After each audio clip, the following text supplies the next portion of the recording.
And welcome back to my channel. और आज की वीडियो में हम लोग क्वेश्चन प्रैक्टिस करने वाले हैं फ्रॉम द टॉपिक एपोप्टोसिस। सो ये टॉपिक आता है हमारी यूनिट नंबर 4 के अंदर। और इस टॉपिक से काफी अच्छे क्वेश्चंस आए हुए हैं, तो कुछ इंपॉर्टेंट क्वेश्चंस को आज हम प्रैक्टिस कर लेंगे। सो ये क्वेश्चन है आपका दिसंबर 2023 की पेपर में जो आया था। So this question says apoptosis refers to the program cell death that is triggered by specialized intracellular proteases called caspases, the intrinsic pathway of apoptosis. So basically यहाँ पे हमें कहा है कि इंट्रिंसिक पाथवे है, उससे रिलेटेड हमें यहाँ पे 4 स्टेटमेंट दिए हैं और हमें करेक्ट स्टेटमेंट्स के सेट को चूज करना है। तो first option says depends on the activation of fast domain by the fast ligand which activate this. तो ये सारी ही बातें जो हमें कही हैं सब एक्सट्रिंसिक पाथवे की कही हैं, तो ये ऑप्शन हो गया हमारा इसके हिसाब से फॉल्स। नेक्स्ट हमें जो ऑप्शन दिया है वो दिया है कि intrinsic pathway is regulated by BCL2 family of proteins.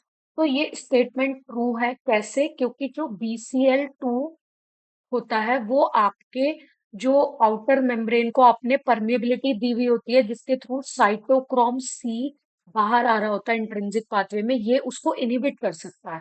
तो यस, इस प्रोटीन की हेल्प से हम अपने इंट्रिंसिक पाथवे को रेगुलेट कर सकते हैं, तो ये ऑप्शन हमारा ट्रू हो गया। देन हमारा नेक्स्ट ऑप्शन है the intrinsic pathway of apoptosis consist of key regulatory protein APAF which is water soluble and component of electron transport chain.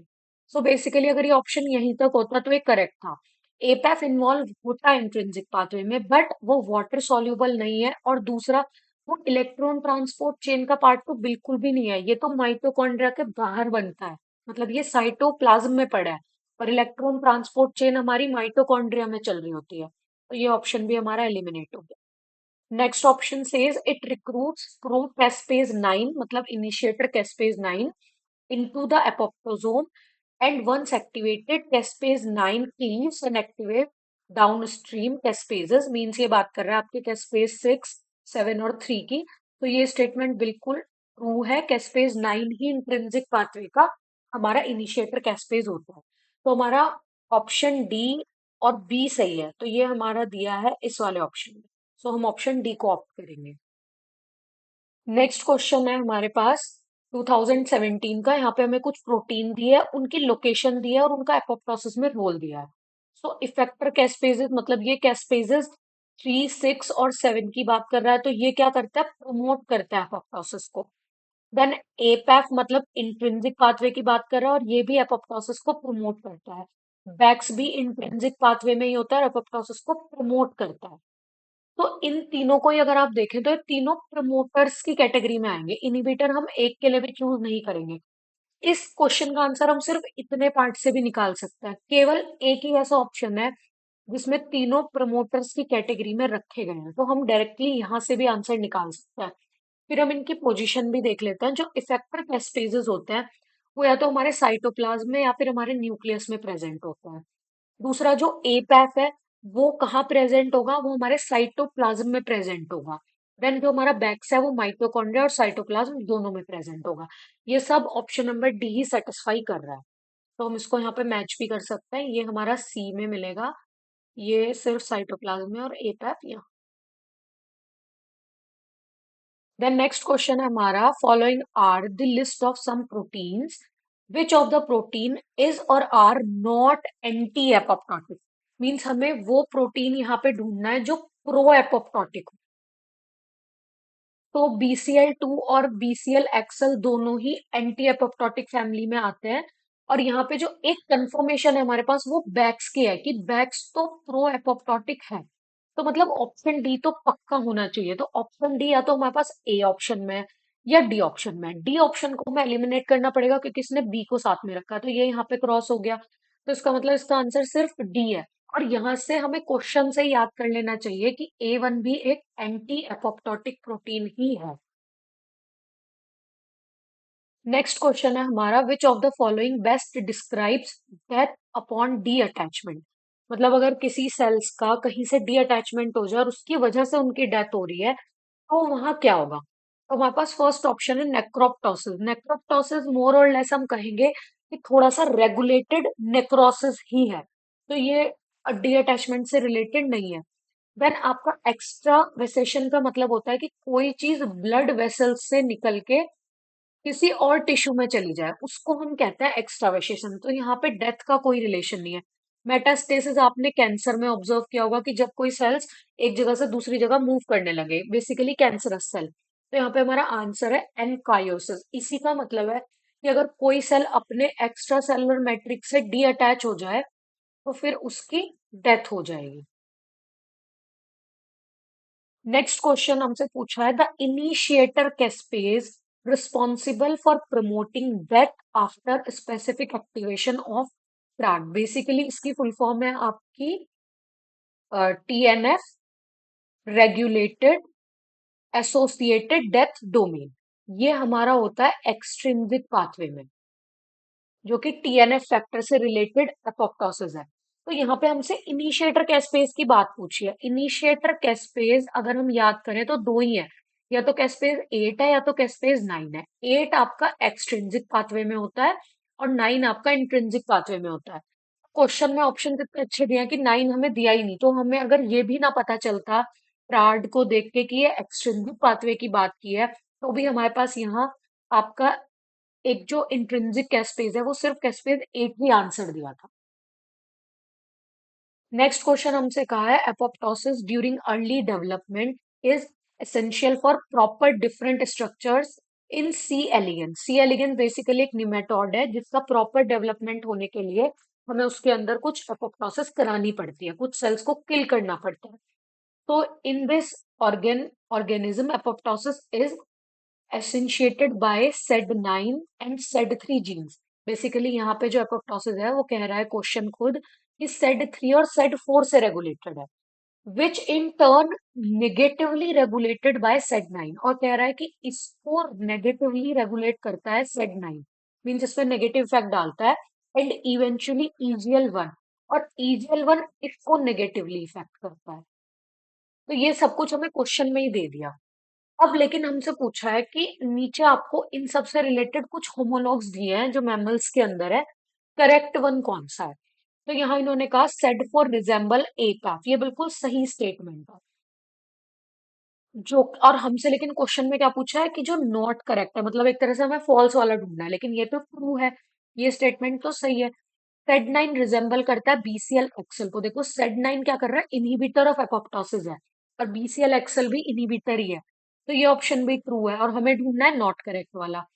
Said three resemble कैस्पेस three, ये भी करेक्ट है, said three caspases की तरह work करता है। अब last option हमें दिया सेड फोर रिजेंबल्स कैस्पेस 9। कैस्पेस 9 होता है आपका इनिशिएटर कैस्पेस, और जो सी एलिगेंस है वो बहुत लोअर ऑर्गेनिज्म है, वहां इनिशिएटर और एग्जीक्यूशन का कोई डिफरेंस है नहीं। और अगर हम और अच्छे से देखें, ऑप्शन ए और डी दोनों में सेड फोर का कंपैरिजन दिया है, आंसर इन्हीं दोनों में से कोई एक होना था, क्योंकि सेड फोर एपैप को रिजेंबल करता है। तो यहाँ पे हमारा करेक्ट ऑप्शन यही हो गया इस क्वेश्चन के हिसाब से। तो यहाँ हमारा आंसर है ऑप्शन नंबर डी, क्योंकि हमसे नॉट करेक्ट पूछा है। नेक्स्ट क्वेश्चन हमारा है, the death pathway in C elegans can be symmetrically represented. मतलब यहाँ पे हमें खुद ही दे दिया कि सेड नाइन नेगेटिवली रेगुलेट करता है सेड फोर को, और सेड फोर पॉजिटिवली रेगुलेट करता है सेड थ्री को। तो यहाँ पे हमें ट्रू स्टेटमेंट को चूज करना है। अब ये कह रहा है loss of function of allele of ced nine, means अगर मेरा said nine he loss of function हो जाए वुड लीड टू सर्वाइवल। नहीं, अगर सेड नाइन डीरेगुलेट हो गया तो यहाँ तो एपोप्टोसिस प्रमोट हो जाएगा ना, तो ये ऑप्शन हमारा गलत हो गया। नेक्स्ट ऑप्शन है loss of function of allele of ced nine would lead to excessive cell death. Yes, अगर सेड नाइन है ही नहीं, सेड फोर और थ्री को कोई रोकेगा नहीं और एपोप्टोसिस होता रहेगा, तो ये स्टेटमेंट आपका बिल्कुल ठीक है। नेक्स्ट ऑप्शन भी पढ़ लेते हैं, gain of function of ced nine, मतलब सेड नाइन का गेन ऑफ फंक्शन हो जाता है would lead to excessive death. नहीं, ये तो एंटी एपोप्टोटिक है, तो इसकी वजह से तो एपोप्टोसिस रुक जाएगा, तो ये स्टेटमेंट रॉन्ग हो गया। नीदर लॉस और gain of function of ced nine would make change to cell death pathway. अब ये कह रहा है कि अगर सेड नाइन में ना लॉस हुआ ना ही गेन हुआ, कोई ना कोई चेंज आएगा, तो कोई चेंज नहीं आएगा अगर आप कुछ चेंज ही नहीं कर रहे हो तो हम यहाँ पे अपना सेलेक्ट करेंगे ऑप्शन नंबर बी को। अब नेक्स्ट ऑप्शन में हमें कुछ प्रोटीन्स के बारे में देख के हमसे कुछ पूछा है। तो यहाँ पे पहले हमें यही बताया कि अपोप्टोसिस दो पाथवेज से होता है, एक्सट्रिंसिक और इंट्रिंसिक। ये जस्ट इन्फॉर्मेशन है क्वेश्चन में ऐसे ही। इंट्रिंसिक पाथवे में कोई एक्स्ट्रा सेलुलर लिगेंड, जैसे हम फास्ट लिगेंड की बात करते हैं यहाँ पे, और whenever apoptotic stimuli activate intrinsic pathway, Bax और बैक प्रोटीन एक्टिवेट हो जाता है और इन्हीं के थ्रू साइटोक्रोम सी बाहर आता है। ये सारी इंफॉर्मेशन हमें क्वेश्चन में दी है। अब यहां से मेन क्वेश्चन शुरू होगा कि हमारे पास दो सेल हैं, एक है सेल ए और एक है सेल बी। अब इसने कहा cytochrome C is introduced by micro injection in cell A. Cytochrome C is introduced by micro injection, मतलब यहाँ पे आपने माइटोकॉन्ड्रिया से आए या ना आए, आपने साइटोक्रोम सी को यहाँ डाल दिया माइक्रो इंजेक्शन के। ठीक है, whereas in cell B cytochrome is introduced. Cell B में भी आपने साइटोक्रोम डाल दिया, बट इस सेल में आपने क्या किया, बैक्स और बैक को इनएक्टिवेट कर दिया। अब पूछ रहा है एपोप्टोसिस पे क्या फर्क पड़ेगा। देखो, बैक्स और बैक का यूज क्या है कि ये साइटोक्रोम सी को रिलीज करवाते हैं माइटोकॉन्ड्रिया से साइटोप्लाज्म में। आपने इनको इनएक्टिवेट तो कर दिया, लेकिन आपने ऑलरेडी एक्सटर्नली साइटोक्रोम सी डाल दिया सेल में। इन दोनों में ही एपोप्टोसिस अच्छे से होगा, दोनों पे कोई इफेक्ट नहीं पड़ेगा। ऐसा ग्राफ हमें एक तो ये दिया है जिसमें दोनों सेल्स इक्वल है, और एक ये दिया है, लेकिन यहाँ पे एपोप्टोसिस की परसेंटेज दी है। यहाँ 100% एपोप्टोसिस होगा क्योंकि आपका इंट्रिंसिक पाथवे प्रॉपरली चलेगा, पर यहाँ नहीं होगा, इसलिए इस ऑप्शन को एलिमिनेट करेंगे। और इन दोनों को इसलिए एलिमिनेट करेंगे क्योंकि दोनों सेल्स में अनइक्वल दिया हुआ है। तो इस तरीके से ये क्वेश्चन सॉल्व हो जाएगा। तो हमारा मतलब करेक्ट ऑप्शन यहाँ पे ऑप्शन नंबर 1 हो। नेक्स्ट क्वेश्चन में हमें एक ब्लॉटिंग का कुछ रिजल्ट दिया है, और यहाँ पे हमें ये बैंड दिख रहे हैं। जैसे जब एक्स मॉलिक्यूल नहीं है तो फाड का बैंड बहुत कम है, मतलब यहाँ पे कम अमाउंट है और यहाँ पे ज्यादा अमाउंट है। इस तरीके से हमें बहुत सारे प्रोटीन्स को दे दिया है। अब इन प्रोटीन्स को देख के, इस पूरे ब्लॉट को देख के हमें यहाँ पे करेक्ट ऑप्शन चूज करना है। अब ये कह रहा है जो कंपाउंड एक्स है वो इंड्यूस करता है cell death via intrinsic pathway by activating caspase 8। पहली बात ये कह रहा है इंट्रिंसिक पाथवे, और फिर इसने बात कर दी कैस्पेज 8 की जो कि एक्सट्रिंसिक पाथवे का पार्ट है। And apoptosis was P53 independent. इस सबको चेक करो। ये कह रहा है कैस्पेज 8 से होगा, ये बात तो सही है, लेकिन कैस्पेज 8 अगर होगा तो इंट्रिंसिक पाथवे नहीं होगा। यहाँ पे ये क्वेश्चन ऑप्शन वैसे एलिमिनेट हो गया। एक और बात इसने लास्ट में कही कि ये P53 इंडिपेंडेंट है, लेकिन आप देखो जब एक्स यहाँ पे हमें दिया है तो P53 का अच्छा खासा अमाउंट है। तो हमारे पास दो तरीके हैं इस ऑप्शन को एलिमिनेट करने के।